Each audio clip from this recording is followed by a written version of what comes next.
Le bébé du milliardaire n'arrêtait pas de pleurer dans l'avion, jusqu'à ce que le fils d'un détenu fasse l'impensable. « Faites taire cet enfant maintenant !» Le cri résonna dans la cabine première classe du vol 447 à destination de Miami, faisant se retourner tous les passagers vers l'homme d'affaires Marcus Whitfield, 38 ans, qui tenait désespérément sa fille Isabella, 8 mois, tandis qu'elle hurlait comme si sa vie en dépendait. Depuis 4 heures consécutives, depuis le décollage de New York, les pleurs du bébé avaient transformé ce vol de luxe en pur cauchemar. Marcus avait tout essayé, biberon, couche, jouets coûteux, même poser des écouteurs anti-bruit avec de la musique classique sur les petites oreilles d'Isabella. Rien ne marchait. Chaque tentative ne faisait qu'amplifier les cris qui perçaient les tympans de tous à bord. L'hôtesse, Sarah, s'approcha de lui pour la 5e fois, son sourire professionnel ayant complètement disparu. « Monsieur Whitfield, je dois vous demander de trouver une solution. Les autres passagers sont extrêmement contrariés et certains ont déjà menacé de poursuivre la compagnie aérienne. » Marcus regarda autour de lui et vit les regards assassins des autres occupants de la première classe. La mondaine Victoria Ashford tapait rageusement sur son téléphone, écrivant probablement des critiques dévastatrices sur les réseaux sociaux. Le juge à la retraite Harold Mitchell frappait du poing sur l'accoudoir à chaque nouveau cri d'Isabella. Même le pasteur de l'église métropolitaine, le révérend Thompson, murmurait des mots qui n'étaient certainement pas des prières. « Écoutez-moi bien, Whitfield », grogna le cadre James Morrison en se levant de son siège. « Certains d'entre nous ont payé 15 000 $ pour ce billet afin d'avoir la paix et le silence. Si vous n'arrivez pas à contrôler votre fille, vous auriez dû voyager en classe éco avec la plèbe. » Marcus sentit son sang bouillir. Il était PDG de Whitfield Industries, une entreprise technologique évaluée à 2,3 milliards de dollars. Il avait bâti son empire à partir de rien, après avoir grandi dans un quartier difficile de Détroit. Il n'avait pas l'habitude d'accepter le manque de respect de qui que ce soit. Mais là, tenant Isabella qui pleurait inconsolablement, il se sentait complètement impuissant.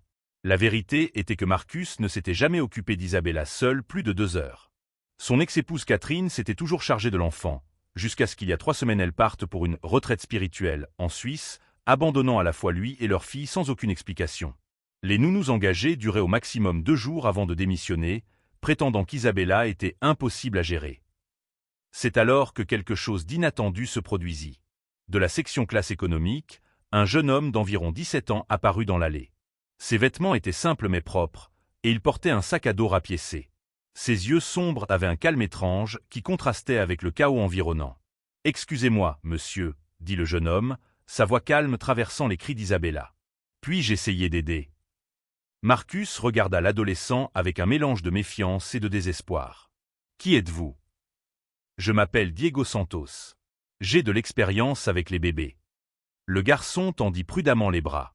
Parfois, ils ont juste besoin d'une approche différente. Normalement, Marcus n'aurait jamais permis à un inconnu de toucher sa fille, surtout quelqu'un qui venait visiblement de la classe économique. Mais après 4 heures de torture auditive et les regards meurtriers des autres passagers, il était prêt à tout essayer. « S'il vous plaît », murmura Marcus en confiant Isabella au jeune homme inconnu. Ce qui se passa ensuite défia toute logique. À l'instant où Diego prit Isabella, les cris cessèrent net. Un silence absolu s'abattit sur la cabine, si soudain et complet que certains passagers regardèrent par les hublots en pensant que l'avion était tombé du ciel. Diego tenait le bébé d'une manière que Marcus n'avait jamais vue, exerçant une pression douce sur des points précis du dos d'Isabella, tout en murmurant quelque chose en espagnol. Les yeux de la petite fille, gonflés d'avoir tant pleuré, se focalisèrent sur le visage du jeune homme et elle poussa un petit soupir de soulagement. « Comment diable avez-vous fait ça ?» chuchota Marcus, ayant du mal à croire ce qu'il venait de voir. Diego sourit légèrement, continuant les mouvements rythmiques sur le dos d'Isabella. « Ma petite sœur avait des coliques sévères. J'ai appris quelques techniques, peu conventionnelles. » Marcus observa, fasciné, sa fille qui avait été inconsolable pendant des heures commençait à se détendre complètement dans les bras de cet étranger. Mais il y avait quelque chose dans le regard de Diego qui l'intriguait profondément. Une maturité prématurée, une ombre de douleur qui ne devrait pas exister dans les yeux de quelqu'un d'aussi jeune. Et Marcus n'avait aucune idée que cette rencontre fortuite était sur le point de révéler des secrets qui changeraient leur vie pour toujours. Des secrets sur le passé de Diego qui expliqueraient non seulement sa capacité mystérieuse avec les enfants, mais aussi pourquoi un garçon de 17 ans voyageait seul avec des documents que Marcus découvrirait bientôt être faux. Si vous appréciez cette histoire de dépassement de soi et de mystère, n'oubliez pas de vous abonner à la chaîne pour découvrir comment cette rencontre impossible entre 2 mondes complètement différents était sur le point de révéler des vérités qu'aucun des deux n'était prêt à affronter. Pendant les 15 minutes suivantes, Isabella resta complètement calme dans les bras de Diego, émettant seulement de petits sons de contentement. Les passagers de première classe observaient la scène avec un mélange de soulagement et de curiosité troublante. Marcus ne pouvait détacher ses yeux du jeune homme qui avait accompli l'impossible. « Où avez-vous appris cela ?» demanda Marcus, sa voix chargée de fascination et de suspicion. Diego hésita un moment, ses doigts continuant les mouvements doux sur le dos d'Isabella. « Comme je l'ai dit, ma sœur avait des problèmes de sommeil. Ma mère m'a enseigné quelques techniques avant. »« Avant quoi ?» insista Marcus, remarquant comment Diego évitait son regard. « Avant qu'elle ne meure, » répondit Diego doucement, une ombre de douleur traversant son jeune visage. Marcus ressentit un serrement dans la poitrine. Il y avait quelque chose dans la façon dont Diego parlait qui éveillait son intuition d'homme d'affaires. Après des années à bâtir des entreprises et traiter avec des gens, il avait développé un sixième sens pour détecter quand quelqu'un cachait des informations importantes. C'est alors que James Morrison, le cadre qui avait crié plus tôt, s'approcha avec une expression de dédain à peine dissimulée. « Très impressionnant, gamin, » dit-il avec un sarcasme venimeux. « Mais maintenant que vous avez fait votre petit numéro, vous pouvez retourner là d'où vous venez. La première classe n'est pas un endroit pour des gens comme vous. » Diego garda son sang-froid, mais Marcus remarqua comment ses muscles se tendirent. « Bien sûr, monsieur. Je voulais juste aider. »« Attendez, » interrompit Marcus, une colère froide montant dans sa poitrine. « Des gens comme lui? Qu'est-ce que vous voulez dire exactement par là, Morrison ?» Morrison rit avec mépris. « Allons, Whitfield. Regardez-le. Vêtements bon marché, sac à dos rapiécé, voyage seul en classe éco. Il ne devrait probablement même pas être dans cet avion. Ce genre de type a toujours des arrière-pensées. » La tension dans l'air devint palpable. Diego commença à rendre Isabella à Marcus, mais l'homme d'affaires retint doucement son bras. « Ne bougez pas. Isabella est calme pour la première fois depuis des heures. »« Vous ne pouvez pas être sérieux, » continua Morrison, sa voix montant d'un ton. « Vous allez laisser un parfait inconnu, probablement un délinquant juvénile, tenir votre fille? Avez-vous complètement perdu la raison ? » « Attention à vos paroles, » répondit Marcus, sa voix portant une menace subtile qui faisait trembler les cadres dans les salles de réunion. Mais Morrison était loin d'avoir fini. Il sortit son téléphone et commença à prendre des photos de Diego. « Je vais me renseigner sur ce gosse. Je parie qu'on va découvrir des choses intéressantes sur son passé. » Diego pâlit visiblement, laissant presque Isabella glisser de ses bras. Marcus remarqua immédiatement la réaction. « Qu'est-ce qui ne va pas ?» chuchota Marcus à Diego. « Rien, monsieur. Je pense juste qu'il vaut mieux que je retourne à ma place. » Mais Morrison tapait déjà frénétiquement sur son téléphone, utilisant des connexions d'affaires pour effectuer une vérification d'antécédents en temps réel. « Intéressant, » murmura-t-il après quelques minutes, un sourire cruel s'étalant sur son visage. « Très intéressant même. »« Qu'avez-vous découvert ?» demanda Victoria Ashford, la mondaine qui avait rejoint le groupe avec une curiosité malveillante. Morrison se racla théâtralement la gorge. « Diego Santos, 17 ans, de Phoenix, Arizona. Orphelin depuis l'âge de 14 ans. Et voici la partie fascinante. » Il fit une pause dramatique. Fils de Miguel Santos, purgeant actuellement une peine de 15 ans pour vol à main armée et agression. Le silence qui suivit fut assourdissant. Diego ferma les yeux comme s'il avait reçu un coup de poing dans l'estomac. Marcus sentit le monde tourner autour de lui. « Papa Tollard, » continua Morrison avec un plaisir sadique. « Et d'après ce que je vois ici, le gamin a aussi un passé intéressant. Plusieurs démêlés avec la police juvénile, problèmes de drogue, liens avec des gangs. »« Arrêtez, » chuchota Diego, sa voix à peine audible. « Oh, mais il y a plus, » rit Morrison. « Il s'est enfui de son dernier foyer d'accueil il y a 6 mois. Techniquement, il est considéré comme un mineur disparu. Et les documents qu'il a utilisés pour ce vol. » Morrison agita son téléphone dans l'air. Complètement falsifié. Marcus regarda Diego et vit des larmes se former dans les yeux du jeune homme. Isabella, comme si elle sentait la tension, commença à s'agiter de nouveau dans ses bras. « Donc, » conclut Morrison triomphalement, « nous avons ici un mineur en fuite, fils de criminel, utilisant de faux documents, seul avec le bébé d'un des hommes les plus riches d'Amérique. Quelle histoire touchante !» Victoria Ashford soupira dramatiquement. « Marcus, chéri, vous devez appeler la sécurité immédiatement. Qui sait ce que ce délinquant projetait de faire ?» Diego rendit rapidement Isabella à Marcus et recula d'un pas. « Je ne ferai jamais de mal à un enfant. Je voulais juste aider. » « Bien sûr, » ricana Morrison. « Vous prépariez probablement un enlèvement. » Ou peut-être une demande de rançon. Ce genre de type a toujours un plan. Marcus regarda Diego et vit quelque chose qui le troubla profondément. Pas de la culpabilité ou de la peur d'être pris, mais une résignation douloureuse, comme si le jeune homme était habitué à être jugé pour les péchés d'autrui et des circonstances hors de son contrôle. Et à ce moment-là, Marcus prit une décision qui choquerait tous les passagers à bord. Une décision qui révélerait non seulement qui était vraiment Diego Santos, mais aussi quel genre d'homme Marcus Whitfield choisirait d'être face aux préjugés qu'il avait lui-même affrontés des années plus tôt. Isabella recommença à pleurer, comme si elle pouvait sentir que sa seule source de réconfort était repoussée par des forces qu'elle ne pouvait comprendre. Marcus Whitfield regarda Diego, puis Morrison, et enfin sa fille qui pleurait désespérément. Après 15 ans à bâtir son empire commercial, il avait appris à prendre des décisions rapides basées sur l'instinct et les preuves. Et en ce moment, toutes les preuves pointaient vers une vérité que Morrison et les autres refusaient de voir. « Morrison, » dit Marcus d'une voix dangereusement calme, « vous venez de commettre la plus grosse erreur de votre carrière. » Le cadre rit avec mépris. « Oh, je vous en prie. Vous allez défendre ce délinquant maintenant ?»« Ce délinquant, » répondit Marcus en prenant Isabella dans ses bras où elle intensifia immédiatement ses pleurs, « a accompli en quelques minutes ce que des pédiatres, des nounous professionnels et moi n'avons pas réussi en semaine. Et vous voulez que je croie que quelqu'un avec de mauvaises intentions ferait ça ?» Diego resta immobile, les yeux fixés au sol, comme s'il attendait le verdict de son exécution sociale. Marcus continua, sa voix gagnant en intensité. « Vous savez ce que je vois quand je regarde ce gamin ? Je vois quelqu'un qui, malgré toutes les raisons d'être amer et cruel envers le monde, a choisi d'aider un enfant qui souffrait. »« Marcus, soyez raisonnable, » intervint Victoria Ashford avec sa voix nasillarde. Son dossier parle de lui-même. Père criminel, faux document. Et mon dossier à moi, coupa Marcus, se tournant pour la fixer avec une fureur contenue. Vous voulez que je raconte à tout le monde ici mon enfance à Détroit ? Les fois où ma mère a été arrêtée pour possession de drogue ? Comment j'ai moi-même été interpellé 3 fois avant mes 18 ans ? Le silence qui suivit fut absolu. Les passagers de première classe regardaient Marcus comme s'il avait avoué être un extraterrestre. C'est différent, marmonna Morrison, visiblement mal à l'aise. Différent comment ? Rugit Marcus, faisant pleurer Isabella encore plus fort. Parce que j'ai réussi à m'enrichir. Parce que je paie des billets de première classe. Ça efface magiquement d'où je viens ? Diego leva les yeux pour la première fois, surpris par cette défense inattendue.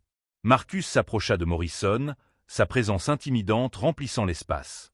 Vous voulez connaître la vérité sur les jugements hâtifs ? Il y a 15 ans, j'étais dans une réunion pour essayer d'obtenir mon premier investissement. L'homme d'affaires m'a regardé, moi, un gamin noir du ghetto, et a dit exactement ce que vous venez de dire. Ce genre de type a toujours des arrière-pensées. La tension dans l'air était si dense qu'on aurait pu la couper au couteau. Savez-vous ce qui est arrivé à cet investisseur ? Sourit froidement Marcus. Sa société a fait faillite 2 ans plus tard. Et savez-vous qui a racheté les actifs pour une fraction de leur valeur ? Moi. Morrison déglutit péniblement, réalisant enfin à qui il avait affaire. Marcus se tourna vers Diego, qui observait la scène avec un mélange de gratitude et de confusion. Diego, je dois vous poser quelques questions, et je veux des réponses honnêtes. Le jeune homme hocha nerveusement la tête.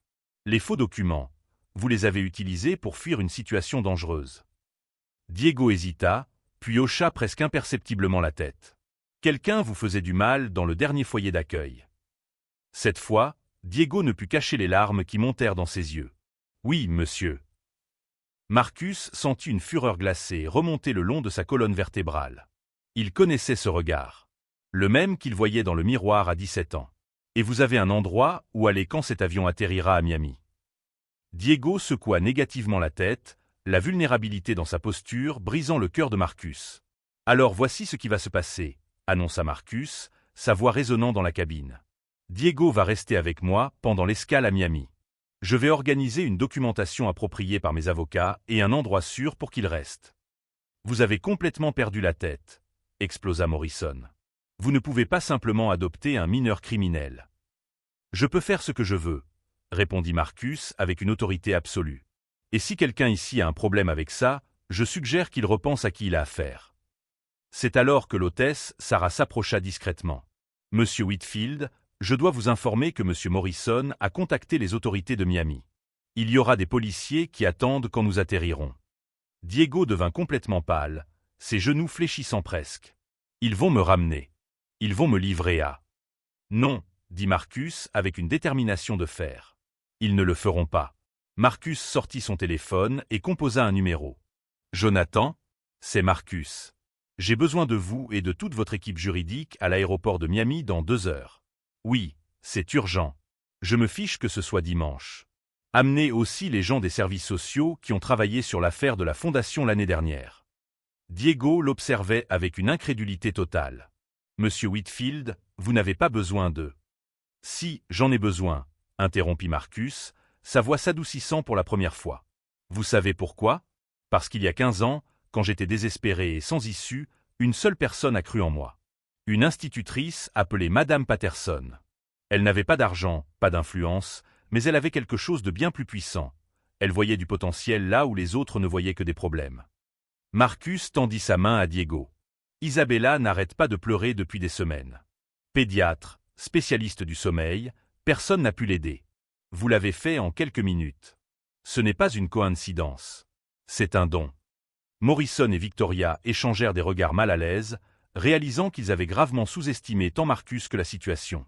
Et il y a encore autre chose, continua Marcus, un sourire mystérieux jouant sur ses lèvres. Quelque chose que vous découvrirez quand nous atterrirons. Quelque chose sur moi qui expliquera pourquoi cette rencontre avec Diego n'était pas juste une coïncidence. Diego saisit la main tendue de Marcus, ressentant pour la première fois depuis des années que peut-être, juste peut-être, il avait trouvé quelqu'un qui comprenait vraiment sa lutte. Mais aucun d'eux ne savait que les heures suivantes révéleraient des secrets sur le passé de Marcus, qui transformeraient complètement cette histoire de mentor et élève en quelque chose de beaucoup plus profond et personnel. Et que l'arrivée de la police à Miami ne serait que le début d'un rebondissement que personne à bord n'aurait pu prévoir. L'aéroport de Miami grouillait d'activité quand le vol 447 finit par atterrir. Diego regardait par le hublot et son cœur se serra en voyant 3 voitures de police et 2 agents des services sociaux qui attendaient sur le tarmac. Ils sont venus me chercher, chuchota-t-il, la voix brisée. Marcus tenait Isabella, qui restait miraculeusement calme dans les bras de Diego pendant tout le reste du vol. Fais-moi confiance, dit-il fermement. Ça va se terminer très différemment de ce que tu imagines. Morrison souriait avec une satisfaction venimeuse en se préparant à débarquer.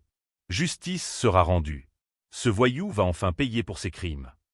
C'est alors que Marcus se tourna pour faire face à tous les passagers de première classe, son expression chargée d'une intensité qui rendit l'air épais.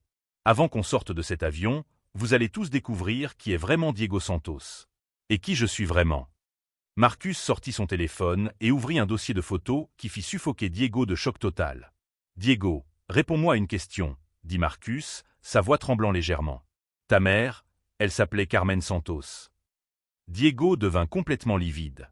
Comment vous connaissez le nom de ma mère?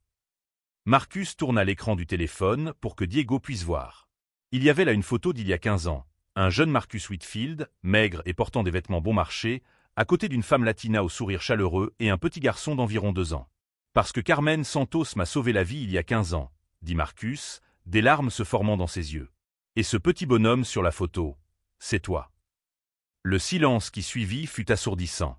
Diego tendit la main tremblante pour toucher l'écran du téléphone, ses yeux fixés sur l'image de sa mère. C'est impossible, murmura-t-il. Carmen travaillait comme femme de ménage dans l'immeuble où j'avais mon premier bureau, continua Marcus, sa voix chargée d'émotion. Une pièce de 10 mètres carrés au sous-sol. Je dormais par terre parce que je n'avais pas d'argent pour le loyer et la bouffe en même temps. Marcus montra d'autres photos. Carmen apportant de la nourriture maison, le petit Diego jouant dans le bureau improvisé, Marcus apprenant aux gamins à compter avec des pièces de monnaie. Ta mère m'apportait des dîners tous les jours. Elle disait que j'étais trop maigre, que j'avais besoin de vraie nourriture. Et toi? Marcus sourit à travers les larmes. Tu restais dans mon bureau après l'école quand ta mère nettoyait l'immeuble. Diego se souvenait vaguement. Des bribes de souvenirs. Un homme gentil qui lui apprenait les chiffres, qui lui donnait des bonbons, qui le faisait rire quand sa mère travaillait. Quand ta mère est tombée malade, continua Marcus, j'ai payé pour tous les traitements médicaux. Oncologie privée, les meilleurs docteurs. Mais le cancer était déjà trop avancé. Vous étiez là à l'hôpital, chuchota Diego, des souvenirs longtemps oubliés revenant comme des vagues. Vous teniez ma main quand elle. Je lui ai promis que je prendrais soin de toi, dit Marcus, sa voix se cassant. Mais les services sociaux ont dit qu'un homme célibataire de 23 ans ne pouvait pas adopter. Et puis tu as disparu du système. Je t'ai cherché pendant des années, Diego. Des années. Morrison et Victoria observaient la scène en silence total, leurs expressions de supériorité se transformant en malaise et quelque chose qui ressemblait à de la honte. Quand Isabella est née et que Carmen n'était plus là pour aider, j'ai commencé à réaliser à quel point j'avais perdu des connaissances importantes sur comment s'occuper d'enfants, expliqua Marcus. Et puis, dans cet avion, quand tu as fait exactement ce que ta mère faisait avec moi, j'ai su. Diego regarda Isabella dans ses bras, comprenant finalement pourquoi il se sentait si connecté à ce bébé. Elle pleure pareil que moi quand j'étais petit. Identique, confirma Marcus. Carmen disait toujours que les bébés pleuraient de façon différente et qu'il fallait écouter ce qu'ils disaient vraiment. À ce moment-là, la porte de l'avion s'ouvrit et les policiers entrèrent, suivis par les avocats de Marcus et les assistants sociaux. Monsieur Whitfield appela un des agents. Marcus se leva, aidant Diego à faire de même. Agent Johnson, merci d'être venu. Mais comme vous pouvez le voir, il y a eu un malentendu. Malentendu? Explosa Morrison. Ce mineur en fuite a utilisé de faux papiers. Marcus se tourna vers Morrison avec un sourire qui n'atteignait pas ses yeux. Monsieur Morrison, j'aimerais vous présenter mon avocat, Jonathan Mitchell. Il a des infos intéressantes sur comment fonctionne la calomnie et la diffamation dans la loi. L'avocat s'avança avec une liasse de documents. Monsieur Morrison, mon client va vous poursuivre, vous et toute personne qui a répété des accusations non fondées sur ce jeune homme pour dommages moraux. Le montant initial est de 2 millions de dollars. Morrison pâlit. Mais il a vraiment utilisé de faux papiers. Des documents qui ont été fournis par une organisation de protection des mineurs en danger, expliqua Marcus calmement. Complètement légaux quand il y a menace avérée. Quelque chose que mes enquêteurs privés ont confirmé hier soir concernant le dernier foyer d'accueil de Diego. Un des assistants sociaux s'approcha. Monsieur Whitfield, nous confirmons votre demande de tutelle d'urgence. Tous les papiers sont en règle. Diego regarda Marcus avec un choc total. Tutelle d'urgence. Je t'avais promis à ta mère, Diego. Une promesse, c'est une promesse. Victoria Ashford essaya discrètement de sortir de l'avion, mais Marcus l'intercepta. Madame Ashford, avant que vous partiez, j'aimerais que vous sachiez que votre entreprise de relations publiques vient de perdre le contrat de 5 millions de dollars avec Whitfield Industries. Avec effet immédiat. La mondaine essaya de protester, mais les mots moururent dans sa gorge quand elle vit la détermination dans les yeux de Marcus. Et Morrison, continua Marcus, votre boîte de conseil ne sera plus nécessaire non plus, vu que vous avez montré un manque total de jugement et de caractère aujourd'hui. Morrison tenta une dernière carte désespérée. Vous ne pouvez pas foutre en l'air nos carrières à cause d'un voyou. C'est alors que Diego, tenant Isabella qui souriait paisiblement, parla pour la première fois avec une vraie confiance. Je m'appelle Diego Santos. Ma mère, Carmen Santos, était une des femmes les plus intègres qui ait jamais existé. Elle m'a appris que la vraie mesure d'une personne n'est pas d'où elle vient, mais comment elle traite ceux qui ne peuvent pas se défendre. Diego regarda directement Morrison. Vous avez passé tout ce vol à essayer de m'humilier pour des crimes commis par mon père. Pour des circonstances que je ne contrôlais pas. Mais la seule chose criminelle que j'ai vue aujourd'hui, c'était votre cruauté gratuite envers quelqu'un qui voulait juste aider. L'agent Johnson sourit et secoua la tête. Affaire classée. Monsieur Whitfield, le jeune homme est sous votre tutelle légale. Il n'y a plus rien à enquêter ici. Pendant que Morrison et Victoria quittaient l'avion en silence humilié, Marcus posa la main sur l'épaule de Diego. Ta mère serait très fière de toi aujourd'hui, dit-il doucement. Diego serra Isabella plus près, des larmes de joie remplaçant finalement celles de douleur. Elle disait toujours que les anges apparaissaient quand on s'y attendait le moins. Isabella regarda Diego et lâcha un petit rire cristallin, comme si elle comprenait finalement qu'elle était en sécurité dans les bras de quelqu'un qui l'aimerait inconditionnellement. 6 mois plus tard, Diego Santos Whitfield se promenait dans les couloirs de Whitfield Industries en portant Isabella, maintenant âgée de 14 mois, qui babillait joyeusement tandis que les employés s'arrêtaient pour les saluer. La transformation de leur vie avait été extraordinaire. Diego s'était inscrit dans la meilleure école privée de Miami, où ses notes en maths et sciences surprenaient même les profs les plus expérimentés. Mais plus important que sa réussite scolaire était la façon dont il s'épanouissait émotionnellement. Le gamin hanté et sur la défensive de l'avion était devenu un jeune homme confiant qui utilisait son histoire pour inspirer d'autres. « Tonton Diego !» criait Isabella chaque fois qu'elle le voyait, un mot qui faisait fondre son cœur à chaque fois.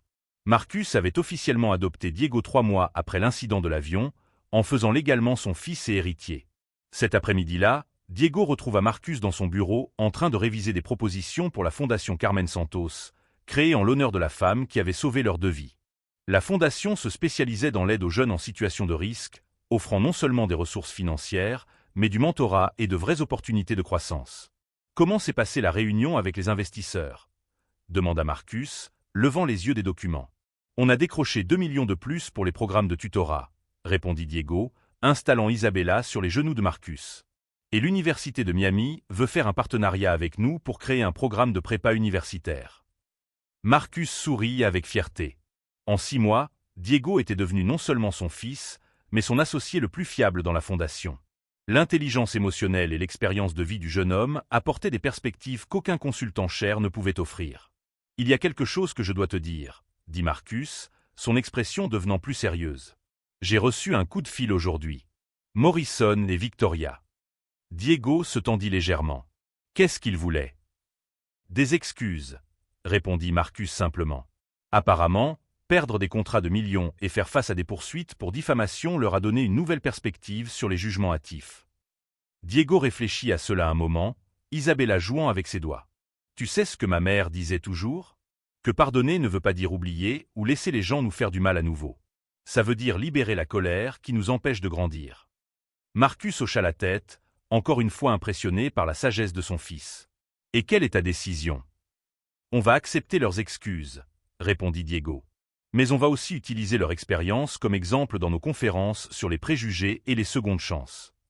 C'est alors que l'assistante de Marcus annonça une visite inattendue. Monsieur Whitfield, il y a un groupe de jeunes ici. Ils disent qu'ils ont été inspirés par l'histoire de Diego et veulent en savoir plus sur les programmes de la Fondation. Diego et Marcus échangèrent des regards et sourires. C'était devenu courant depuis que leur histoire était devenue virale sur les réseaux sociaux et dans les médias nationaux. Des jeunes de tout le pays écrivaient pour demander de l'aide, de l'inspiration ou simplement partager leurs propres galères. Dans le hall de l'entreprise, 15 ados de différentes ethnies et milieux sociaux attendaient nerveusement. Quand Diego apparut en portant Isabella, leurs visages s'illuminèrent de reconnaissance et d'espoir. « Vous êtes les jeunes du centre pour mineurs de Détroit ?» demanda Diego, s'approchant avec Isabella qui commença immédiatement à faire coucou aux visiteurs. « Oui, monsieur », répondit une fille d'environ 16 ans. « On a vu votre interview à la télé et, eh bien, beaucoup d'entre nous viennent de situations similaires à la vôtre. On voulait savoir si c'est vraiment possible de changer notre histoire. » Diego sentit son cœur se serrer. 6 mois plus tôt, il était exactement comme ces jeunes, désespéré, jugé par les erreurs d'autres, sans perspective d'avenir. « Je peux vous raconter ce que j'ai appris, » dit Diego, s'asseyant pour être à leur hauteur. « La première chose, c'est que vos origines ne déterminent pas votre destin. Je suis la preuve vivante de ça. » Isabella commença à babiller joyeusement, comme si elle voulait participer à la conversation, faisant rire tout le monde. « La deuxième chose, » continua Diego, « c'est qu'il y aura toujours des gens qui vont vous juger pour le passé de vos familles ou pour des circonstances que vous ne contrôlez pas. Mais il y aura aussi toujours des personnes prêtes à voir votre potentiel si vous leur en donnez l'occasion. » Un des garçons leva timidement la main. « Mais comment vous avez su à qui faire confiance? Comment vous avez su que M. Whitfield était différent ?» Diego regarda Marcus, qui observait la scène avec des larmes dans les yeux. « Je ne le savais pas. Mais j'ai appris que parfois il faut prendre le risque d'être vulnérable pour permettre aux bonnes personnes d'entrer dans votre vie. Et plus important encore, il faut être prêt à être la bonne personne dans la vie des autres. »« Qu'est-ce que vous voulez dire ?» demanda la même fille. « Dans cet avion, j'aurais pu rester à ma place en ignorant les pleurs du bébé. C'était pas ma responsabilité. Mais j'ai choisi d'aider parce que c'était la bonne chose à faire, » expliqua Diego. « Et c'est ce choix de faire le bien sans rien attendre en retour qui a complètement changé ma vie. » Isabella tendit les bras vers une des filles, qui la prit avec précaution et sourit quand le bébé attrapa son doigt. Marcus s'approcha du groupe. « La Fondation Carmen Santos a des programmes de mentorat, des bourses d'études et des opportunités de stage pour des jeunes comme vous. Mais plus que ça, on a une famille qui comprend vos galères parce qu'on les a vécues. » 2 heures plus tard, quand les jeunes partirent avec des formulaires d'inscription et des numéros de contact, Diego et Marcus s'assirent en silence dans le bureau, digérant la conversation. « Tu réalises ce que tu viens de faire ?» demanda doucement Marcus. « Quoi ? Tu as planté des graines d'espoir dans 15 vies qui auraient pu prendre des chemins très différents sans cette conversation. » Diego regarda Isabella, qui dormait paisiblement sur ses genoux. C'est bizarre de penser que tout a commencé avec elle qui pleurait dans un avion. C'était pas bizarre, corrigea Marcus. C'était le destin. Ta mère disait toujours que les anges travaillent de façon mystérieuse. Quand ils rentrèrent à la maison ce soir-là, une villa à Coral Gable qui ressemblait maintenant vraiment à un foyer, Diego coucha Isabella en lui chantant la même chanson en espagnol que sa mère lui chantait des années plus tôt. Marcus l'observait depuis la porte de la chambre, émerveillé de voir comment la vie avait conspiré pour réunir sa famille de manière si inattendue. « Marcus » appela doucement Diego. « Oui. Merci de m'avoir appris que la famille n'est pas juste une question de sang. C'est choisir de s'aimer et de se protéger les uns les autres. » Marcus sourit, se rappelant les paroles de Carmen toutes ces années plus tôt. Ce gamin a un cœur spécial, Marcus. Un jour, il va changer le monde. Elle avait raison. Diego n'avait pas seulement changé le monde autour de lui, mais avait prouvé que la compassion est la force la plus puissante de l'univers. Un simple acte de bonté dans un avion s'était transformé en famille, en fondation qui aidait des centaines de jeunes, et en histoire qui inspirait des milliers de personnes. Isabella murmura doucement dans son sommeil, et Diego chuchota « Bonne nuit, princesse. Rêve de toutes les vies que tu vas toucher quand tu grandiras. » Parce qu'après tout, si un fils de détenu avait pu devenir l'héritier d'un empire construit sur l'amour et les secondes chances, tous les rêves étaient possibles. La vraie revanche contre les préjugés n'est pas de détruire ceux qui nous jugent mal. C'est de construire quelque chose de si beau et puissant que ça rend impossible d'ignorer notre humanité. Et parfois, tout ça commence avec le simple courage d'aider quand quelqu'un en a besoin. Si cette histoire de résilience, de famille et de seconde chance vous a touché le cœur, abonnez-vous à la chaîne pour plus d'histoires qui prouvent que l'amour l'emporte toujours sur la haine et que nos origines ne déterminent jamais notre destin.